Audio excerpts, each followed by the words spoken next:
નમસ્કાર દોસ્તો, અમારી ચેનલમાં તમારું સ્વાગત છે. આજની સ્ટોરી પાણીપુરી પરથી શરૂ થયેલો પ્રેમ. રવિ અને શીલાની કહાની. અમદાવાદના એક વ્યસ્ત બજારમાં સાંજનો સમય હતો. રસ્તા પર લોકોની ભીડ, લાઇટોનો ઝગમગાટ અને ખાવાના સ્ટોલમાંથી આવતી સુગંધ, બધું ખૂબ જીવંત લાગતું હતું. એ બજારમાં એક નાની પાણીપુરીની શોપ હતી, જ્યાં લોકોની હંમેશા લાઈન લાગેલી રહેતી. એ જ દિવસે રવિ પોતાના મિત્રો સાથે ત્યાં આવ્યો હતો. રવિ મસ્ત-મોલા અને હસમુખો છોકરો હતો.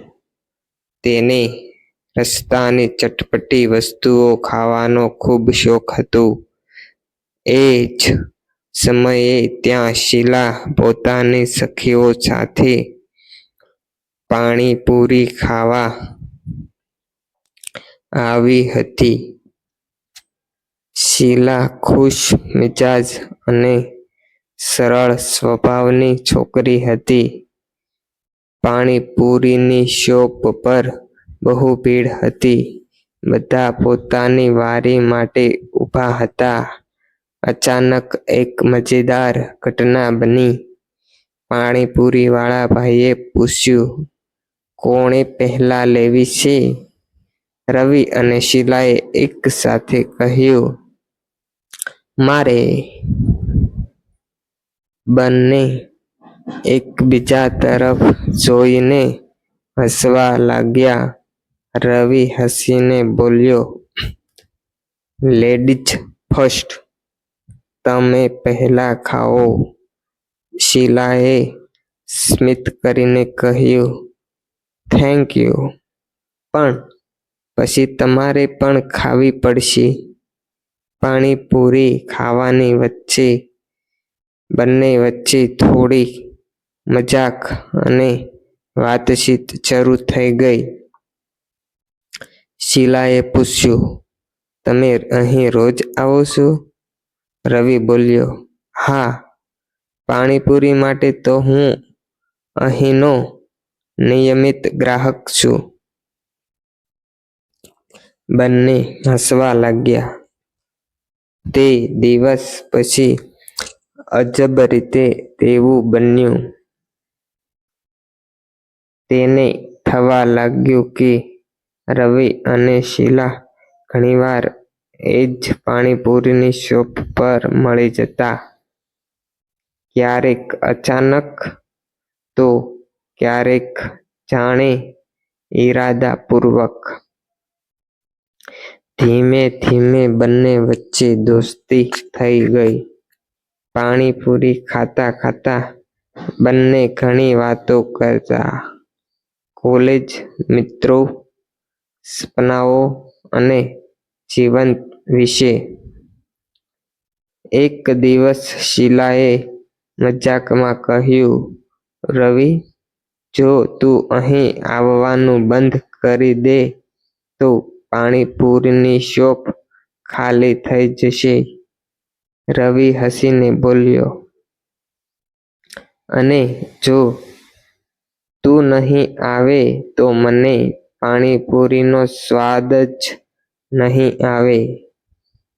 આ મજાકની વાતોમાં ક્યાંક દિલની વાત, દિલની લાગણી છુપાયેલી હતી. સમય પસાર થતો ગયો. બંને વચ્ચેની દોસ્તી હવે ખાસ લાગવા લાગી. એક દિવસ સાંજે વરસાદ પડી રહ્યો હતો. છતાં પણ બંને પાણીપુરીની શોપ પર આવી ગયા. વરસાદની ઠંડી હવામાં બંને છત્રી નીચે ઊભા રહીને પાણીપુરી ખાઈ રહ્યા હતા. રવિ થોડું ગંભીર બનીને બોલ્યો, "શીલા, જાણે કેમ પણ જ્યારે હું તારી સાથે અહીં ઊભો હોઉં છું ત્યારે મને ખૂબ જ ખુશી થાય છે." શીલા શાંતિથી તેને સાંભળતી રહી. રવિ આગળ બોલ્યો, મને લાગે છે કે આ માત્ર દોસ્તી નથી. કદાચ મને તારી સાથે પ્રેમ થઈ ગયો છે. થોડી ક્ષણ માટે શાંતિ છવાઈ ગઈ. પછી શીલાના ચહેરા પર હળવું સ્મિત આવ્યું. તે બોલી, રવિ, સાચું કહું તો મને પણ પાણીપુરી કરતા તારી સાથે સમય પસાર કરવો વધારે ગમે છે. બંને હસવા લાગ્યા. તે દિવસ પછી પાણીપુરીની શોપ તેમના માટે માત્ર ખાવાની જગ્યા નહોતી રહી, તે તેમના પ્રેમની શરૂઆતનું સ્થાન બની ગઈ.